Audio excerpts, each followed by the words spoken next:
How to redeem Wendy's gift card. Hello everybody, welcome back to my channel. This is me Vipin Bestnet, and today I'll guide you on how you can redeem Wendy's gift card. Now the process itself is actually quite simple and quite easy, so let me guide you through. In order to redeem Wendy's gift card, now first, if you want to check your balance, you can simply head into your browser and searching for Wendy's gift card. You'll get this very first link where it says Wendy's gift card. You can simply tap on it and you'll be able to check your balance. You can enter in your card number, your PIN, go through the verification and click on check balance.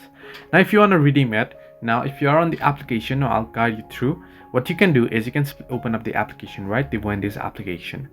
There at the bottom you'll find the accounts option at the bottom of your screen. So you want to head into accounts. Under accounts you'll find the option that says gift cards or add gift cards. You want to tap on it, and once you tap on it, there you want to enter in your gift card code and then the PIN number, and it'll be redeemed.